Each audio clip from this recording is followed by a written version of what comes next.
Same चीज जो हमने सब्स्टिट्यूट और कॉम्प्लीमेंट्री की सुनी, अब नॉर्मल और इंफीरियर गुड्स की सिमिलर कॉन्सेप्ट की रिलेशनशिप आई या affect on the demand of the commodity आया। तो अफेक्ट में शिफ्ट्स, रिलेशनशिप में relationship.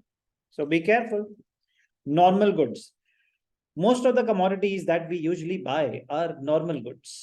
As a general practice, a consumer buys more of such goods when his income rises. So it is not the good but the income of the consumer that will decide whether the good is a normal good or an inferior good. If due to rise in the income the demand is increasing, then it is a normal good. If not, then it is an inferior good. So normal goods में income और demand of the commodity की relationship establish हो रही है। तो income बढ़ी, demand बढ़ी, तो नॉर्मल गुड है। तो मतलब नॉर्मल गुड्स में क्या होता है? Direct relationship. नॉर्मल गुड्स में क्या होता है? Direct relationship. इंफीरियर गुड्स में क्या होता है? Inverse relationship. इनकम बढ़ रही है, इसकी डिमांड गिर रही है, तो मतलब ये क्या है? इंफीरियर गुड है, अगर ऐसा हो रहा है तो। The commodities that follow this rule कि अगर इनकम बढ़ी तो डिमांड बढ़ी, तो they are normal goods. Normal goods refer to those goods whose demand increases with an increase in income. तो क्वालिटी तो कहीं आई नहीं, क्वालिटी नहीं आती डेफिनेशन में। Normal goods are the goods the demand for which increases with an increase in income and decreases with a decrease in income. Income effect is positive. Income effect is positive in case of normal goods. है ना? Cross price affect related goods में था, तो substitute goods में positive होता है कि मतलब they both move in the same direction. यहाँ पे income effect is positive. Income बढ़ी, डिमांड बढ़ी, इनकम गिरी, डिमांड गिरी। सर इनकम गिर रही है तो पॉजिटिव इफेक्ट कैसे हुआ? Be careful. पॉजिटिव इफेक्ट मतलब जिनकी रिलेशनशिप एस्टैब्लिश हो रही है, they both move in the same direction, कि जब एक बढ़ रहा है तो ये भी बढ़ रहा है, जब एक गिर रहा है तो ये भी गिर रहा है। तो इसको बोलते हैं there is a positive relationship. There is a positive relationship, they are moving in the same direction. Negative opposite direction में, इनवर्स रिलेशनशिप है। सो इनकम बढ़ी, डिमांड बढ़ी, अगर ऐसा है तो नॉर्मल गुड है। नॉर्मल गुड है तो upward sloping curve, positive relationship. Inferior goods are those goods the demand for which decreases with an increase in income. It means there exists an inverse relationship. Income बढ़ी, demand गिरी, तो क्या है? inferior good है। और क्या है? inverse relationship है। So be careful कि relationship पूछ रहे हैं या affect on the demand of the commodity। affect on the demand of the commodity होते हैं shifts। आएंगे उस पे, उससे पहले very very important, what is the difference between normal and inferior goods? तो meaning normal goods refer to those goods whose income, तो यहाँ पे quality की बात नहीं, definition exact। income effect normal goods के केस में positive, inferior goods के केस में negative। relation, there is a direct relationship, there is an inverse relationship। Law of demand normal goods पे अप्लाई होता है, इंफीरियर गुड्स पे apply नहीं होता। लॉ ऑफ डिमांड क्या कहता है? There is an inverse relationship between price of the commodity and its quantity demanded. मतलब वो चीज सस्ती होगी तो डिमांड बढ़ेगी, वो चीज महंगी होगी तो डिमांड गिरेगी। ये नॉर्मल गुड्स पे अप्लाई होता है। Normal goods always follow the law of demand. Law of demand में fail in case of inferior goods. मतलब इंफीरियर गुड्स अगर सस्ते हो गए तो जरूरी नहीं कि आप उनको ज्यादा कंज्यूम करेंगे, क्योंकि वो तो आप मजबूरी में खा रहे थे। अब अगर सस्ते हो गए तो आपकी फ्री इनकम बढ़ गई, तो जो फ्री इनकम बढ़ गई आप कहीं और लगाने की कोशिश करोगे। कि फॉर एग्जांपल आपको कुछ चावल चाहिए थे, तो एक थे अच्छी क्वालिटी, एक थे लो क्वालिटी के। तो अब वो जो लो क्वालिटी वाले आपको मतलब कह रहे हैं सर्वाइवल कितना 10 किलो बहुत है, अब वो सस्ते हो गए तो अब तो कम पैसों में वो आ जाएंगे। तो जो आपकी स्पेयर इनकम बची, वो जरूरी नहीं है कि आप इंफीरियर गुड्स पे ही लगाएं। हो सकता है कि आप नॉर्मल गुड्स पे कुछ पैसा खर्च करना शुरू कर दें, क्योंकि आपकी परचेजिंग पावर बढ़ गई है। समझ आया मैंने क्या बोला? मतलब इंफीरियर गुड्स अगर सस्ते भी हो जाए ना तो जरूरी नहीं है कि उनकी डिमांड बढ़ जाएगी, वो तो लोग वैसी मजबूरी में ले रहे हैं इनकम कम होने की वजह से।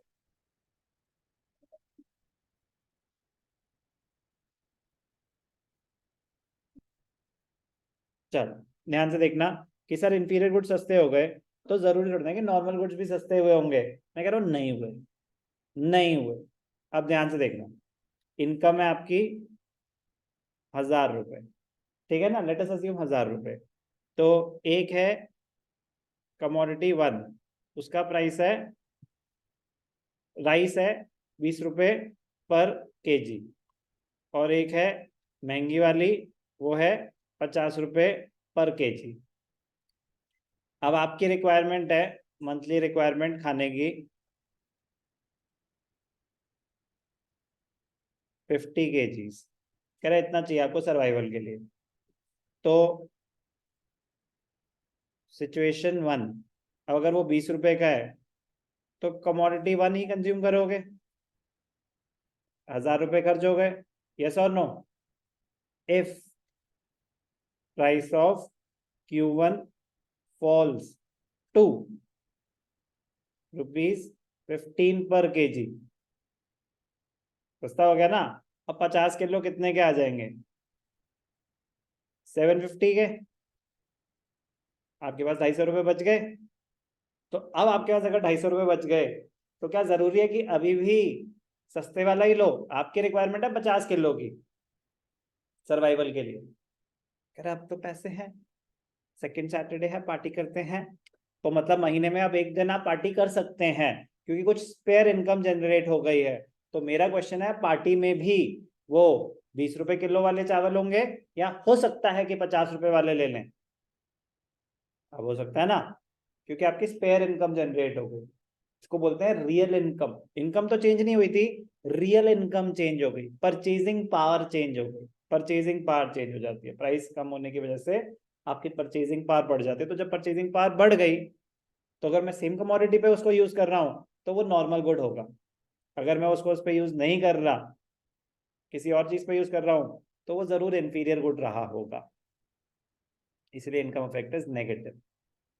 इनकम इफेक्ट होता ही है कि परचेजिंग पावर बढ़ने की वजह से आप वो चीज ज्यादा कंज्यूम करेंगे या कम। क्लियर? तो डिफरेंस इंपॉर्टेंट है। एग्जाम्पल तो आप क्रिएट कर सकते कुछ भी। अगर अगर तो you have to be very careful, you have to use the word if, क्योंकि फुल क्रीम मिल्क अपने आप में ना तो नॉर्मल गुड है ना इंफीरियर गुड है, ठीक है ना, वो बिल्कुल नॉर्मल ही है। लेकिन अगर इनकम बढ़ने की वजह से उसकी डिमांड बढ़ रही है तो वो नॉर्मल है। इनकम बढ़ने की वजह से अगर उसकी डिमांड गिर रही है तो आपके लिए इंफीरियर है। तो बट बेटर एग्जाम्पल क्या होगा कि हाँ, फुल क्रीम में आप बताएं कि इनकम बढ़ रही है तो डिमांड बढ़ रही है, टोन्ड में आप बताएं कि इनकम बढ़ रही है और अगर डिमांड गिर रही है, अगर डिमांड गिर रही है तो वो इंफीरियर गुड है। बट टोन्ड मिल्क, हम भी टोन्ड मिल्क पीते हैं सिंगल टोन की, कुछ फुल क्रीम, कुछ सिंगल टोन, कुछ डबल, कुछ लोग जानबूझ के डबल टोन लेते हैं कि उसमें फैट कम होता है। बट मैं कह रहा हूं ना, इसीलिए बी स्पेसिफिक। अगर income, if due to rise in the income the demand for a particular commodity decreases, then it is an inferior good. समझ आई बात? कोई डाउट? टाइटन की घड़ी नॉर्मल गुड या इंफीरियर गुड? यही तो हम नहीं बोल सकते sir, it depends on the income of the consumer. तो अगर आपकी इनकम करोड़ों में है तो वो, समझ आई बात? तो आप कहेंगे कि नहीं नहीं भैया, अच्छा है, very good brand, I appreciate Indian brand, but I want Rolex, ठीक है ना, तो फिर हो गया ना वो इंफीरियर। तो it is not the good but the income of the consumer that will decide whether the good is a normal good और एन इंफीरियर गुड। तो सेम क्वेश्चन ना, किसी भी ऐसा क्वेश्चन आता है, a good can be a normal good for one person and inferior for another person, comment. तो comment यही है कि it is not the good but the income of the consumer that will decide whether a good is an inferior good or a normal good. What are necessity goods? Necessity goods refer to those goods which, for which there is no change in the demand with the rise. Namak, wheat, medicine, necessity. कह रहे ये life saving drugs की तरह होते हैं, इन पे change ही नहीं होती डिमांड। कह रहे नमक सस्ता हो गया तो क्या ज्यादा खा लोगे, है महंगा हो गया तो क्या कम खा लोगे, कह रहे नमक तो जितना डालना है उतना ही डालना है। सॉल्ट डिफरेंट डिफरेंट हो सकते हैं, बट बेसिक टाटा का नमक की अगर बात हो तो वो अलग, मतलब ठीक है नमक कोई ज्यादा नहीं डालेगा। ऐसे ही मेडिसिन है, चाहिए तो चाहिए, चाहिए तो चाहिए, तो नेसेसिटी गुड्स का वो कहना चाहते हैं कि भैया उस पे ना इन प्राइसेस का कोई इम्पैक्ट नहीं होता, वो सस्ते हो या महंगे हो वो उतने ही कंज्यूम होंगे, उनको कहते हैं necessity goods. These goods are essential for survival, therefore they occupy a higher place in the consumer's order of preference। बस बोलने के लिए बोल दिया उन्होंने, हमने सुन लिया।